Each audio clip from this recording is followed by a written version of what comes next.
विद्यार्थियों, स्वागत है आपका अपने YouTube चैनल राजस्थान जी के 18+ पर। तो विद्यार्थियों, आज के इस सेशन के इस वीडियो के अंदर हम देखेंगे जो कि कक्षा 10th का कृतिका का जो कि चैप्टर है वो 1 चैप्टर माता का अंचल, जो कि राइटिंग बाय शिव पूजन सहाय यानी कि शिव पूजन सहाय जी के द्वारा ये लिखा गया है। तो विद्यार्थियों, बिना किसी देरी के हम शुरू करते हैं। तो यहाँ पर लिखा हुआ है कि जहाँ लड़कों का संग तहाँ बजे मृदंग, जहाँ बुड्ढों का संग तहाँ खर्चे का तंग। इसका मतलब यह है कि जहाँ लड़के होते हैं विद्यार्थियों, वहाँ पर खुशियाँ छाई हुई होती हैं, और जहाँ पर बूढ़े लोग होते हैं वहाँ पर खर्चा बहुत आता है विद्यार्थियों। इस दोनों लाइनों, इन पंक्तियों का यही अर्थ है विद्यार्थियों। अब हम शुरू करते हैं। तो विद्यार्थियों, यहाँ पर है कि हमारे पिताजी तड़के तड़के उठकर निबट नहाकर पूजा करने बैठ जाते हैं। ये शिव पूजन सहाय जी अपने बताते हैं कि उनके पिताजी जो कि हैं वो निपट नहाकर तड़के तड़के सुबह जल्दी जल्दी वो पूजा करने बैठ जाते हैं विद्यार्थियों। हम बचपन से ही उनके अंग लग गए थे विद्यार्थियों। कहते हैं कि हम उनके बचपन से ही अंग लग गए थे और माता से केवल दूध पीने तक का नाता था। इसलिए पिता के साथ ही हम भी बाहर की बैठक में ही सोया करते। तो बोलते हैं कि हम भी बाहर की बैठक के अंदर ही सोया करते थे पिताजी के साथ, और वहाँ अपने साथ ही हमें भी उठाते। वह जो कि है वो अपने साथ कहते हैं कि हमें भी उठा देते थे। कौन? उनके पिताजी। और साथ ही नहला धुला कर पूजा करने बिठा लेते थे, और हम भभूत का तिलक लगा देने के लिए उनको दिक करने लगते थे। वो कहते हैं कि हम भभूत का तिलक लगाने के लिए उनको दिक करते रहते थे विद्यार्थियों। तो कुछ हंसकर, कुछ झुंझलाकर और कुछ डांट कर वह हमारे चौड़े लीलाड़ में त्रिकुंट कर देते थे, यानी कि वहाँ पर तिलक लगा देते थे। हमारे लीलार में भभूत खूब खुलती थी। कहते हैं कि हमारे लीलार के अंदर वो ना भभूत बहुत खुलती थी, यानी कि बहुत अच्छी लगती थी। ये बता रहे हैं विद्यार्थियों। खुलती का मतलब अच्छी मान सकते हो विद्यार्थियों। और सिर में लंबी लंबी जटाएं थी। वो कहते हैं कि सिर के अंदर बहुत लंबी लंबी जटाएं थी विद्यार्थियों। और जटाएं थी, वो कहते हैं लंबी लंबी जटाएं, जैसे कि शिव जी के थी। बबूत रमाने से हम खासे बम भोला बन जाते। वो कहते हैं कि हम भी बम भोला बन जाते बबूत लगाने से। शिव पूजन साई कहते हैं। तो पिताजी हमें बड़े प्यार से भोलानाथ कहकर ही पुकारते। तो इनका ऐसा शिव जी की तरह जटा और लीलार पर बबूत लगाते थे। तो उनके पिताजी क्या कहते थे कि तुम भोलानाथ हो, उसको भोलानाथ कहते थे। पर असल में हमारा नाम तारकेश्वर नाथ था।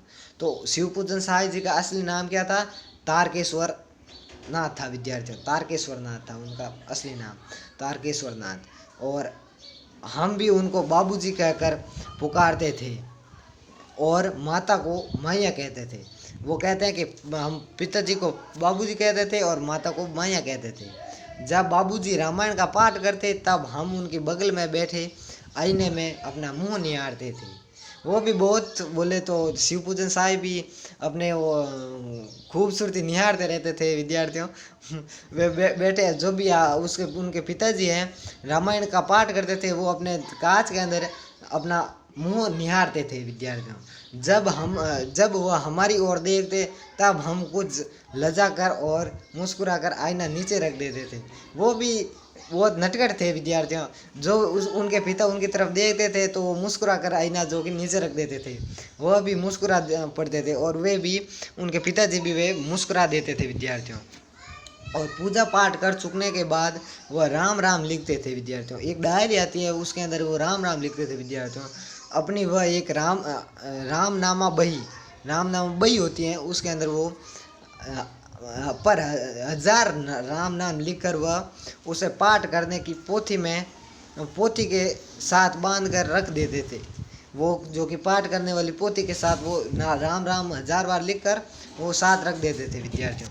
ये कुछ है ना कठिन शब्द है वो यहाँ पर लिखे हुए हैं विद्यार्थियों। तो अब नीचे देखते हैं, ये कुछ यहाँ पर दिया हुआ है विद्यार्थियों। शिव पूजन साई जी का जो कि एक चित्र दिया हुआ है विद्यार्थियों।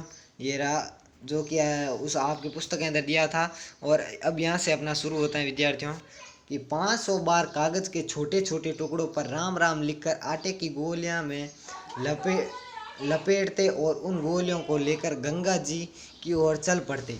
तो 500 बार कागज़ के छोटे छोटे टुकड़ों में राम राम लिखते थे उनके पिताजी, और गोलियों को लेकर और कागज़ के अंदर गोलियां लपेट कर सॉरी लिखकर आटे की गोलियां कागज़ के अंदर लपेट कर और उन गोलियों को लेकर गंगा जी की ओर चल पड़ते थे, गंगा नदी की ओर चल पड़ते थे वो कहते हैं। और इसके बाद उस समय भी हम उनके कंधे पर विराजमान रहते, वो उनके कंधे पर विराजमान रहते हैं वो कहते हैं विद्यार्थियों।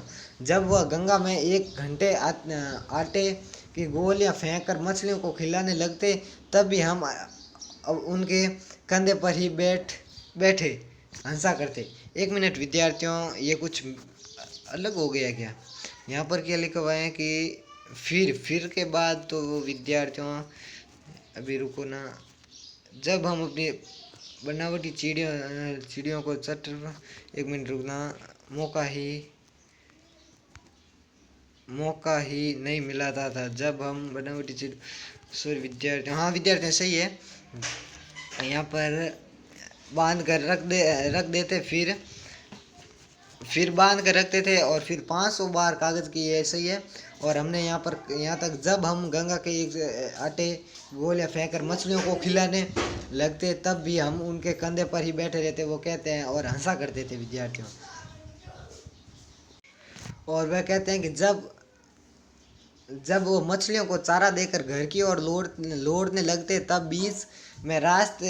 बीच रास्ते में झुके हुए पेड़ों की डालों पर वह हमें पिताजी जो कि हमें बिठा कर झुलाते थे विद्यार्थियों वो कहते हैं। और कभी कभी भी बापूजी हमसे कुश्ती भी लड़ते, और कभी कभी कहते हैं वो कि हमसे कुश्ती भी लड़ते थे बापूजी। वह शिथिल होकर हमारे बल को बढ़ावा देते और हम उनको पछाड़ देते। वो है ना अपनी शिथिल हो जाते थे और अपने बल को ज़्यादा नहीं देते थे, और अपने पिताजी को यानी कि तारकेश्वर को अपना बल जो कि बढ़ावा देते हैं कि बल बढ़ावा देते हैं उनको, और यह उतार पड़ जाते हैं और हम उनकी छाती पर चढ़ जाते थे, और कहते हैं कि हम उनको पटक देते थे और उनकी छाती पर चढ़ जाते थे। जब हम उनकी लंबी लंबी मूछें उखाड़ने लगते, तब वह हंसते हंसते हमारे हाथों को मूँछों से छुड़ा कर हमें चूमने लग जाते थे वो कहते थे विद्यार्थी। और बाद में कहते हैं कि फिर जब हमें खट्टा और मीठा चूमा मांगते, तब हम बारी बारी कर अपना बायां और दाहिना गाल उनके मुंह की ओर फेर लेते थे विद्यार्थी वो कहते हैं। और बाएं का खट्टा चूमा लेकर जब हम दाहिने का मीठा चूमा लेने लगते, तब अपनी दाढ़ी या मूंछ हमारे कोमल गालों पर गड़ा देते थे। वो भी उनके साथ मजाक कर देते थे उनके पिताजी भी तारकेश्वर नाथ जी के। हम झुंझला कर फिर उनकी मूँछें नोचने लग जाते थे। ये भी बड़े बड़े शरारते थे विद्यार्थियों। ये कहते हैं कि हम भी उनकी मूँछें जो कि नोचने लग जाते थे। इस पर वह बनावटी रोने लगते और हम अलग खड़े खड़े खिलखिलाकर हंसने लग जाते थे वो कहते हैं, हम हंसने लग जाते थे।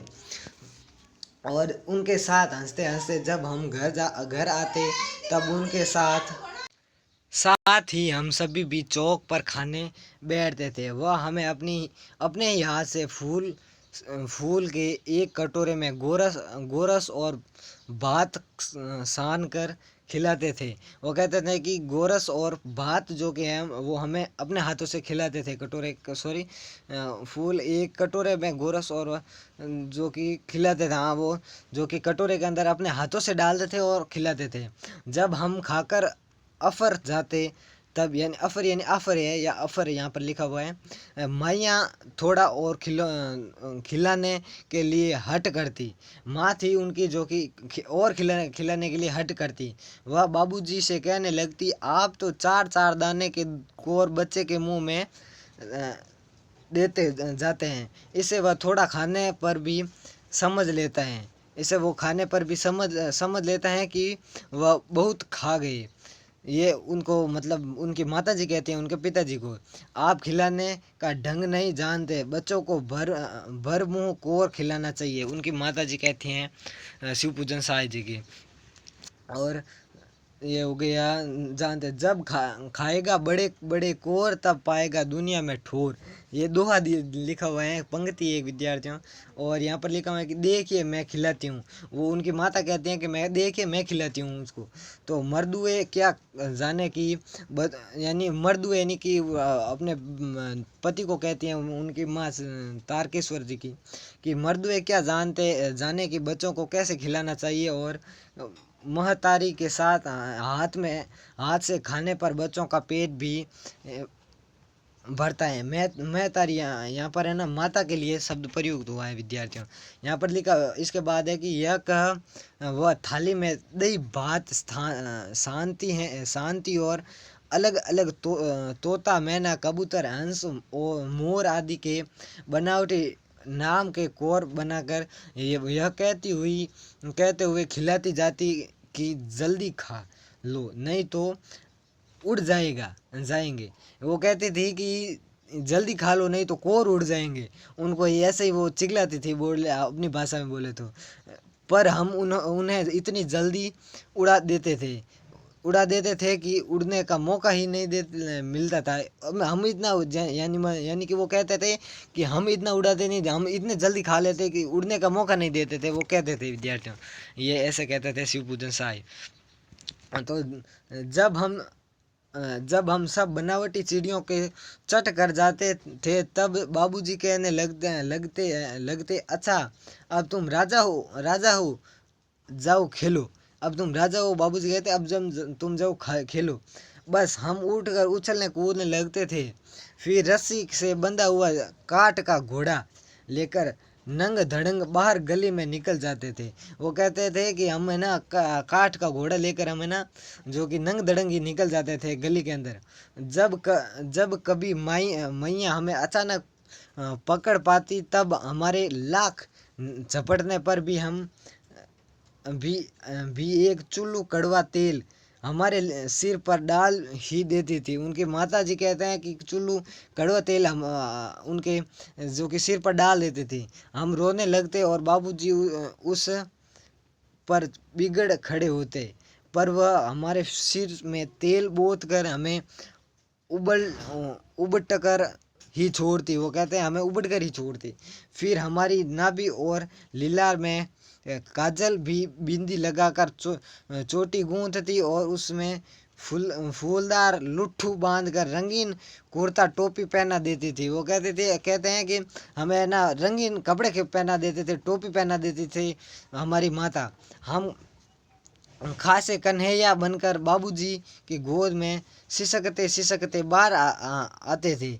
बाबूजी की गोद में सिसकते सिसकते कहते थे कि बाहर आ जाते थे। हम बाहर आते ये हमारी बाट जोने वाले बालकों का झुंड मिल जाता था।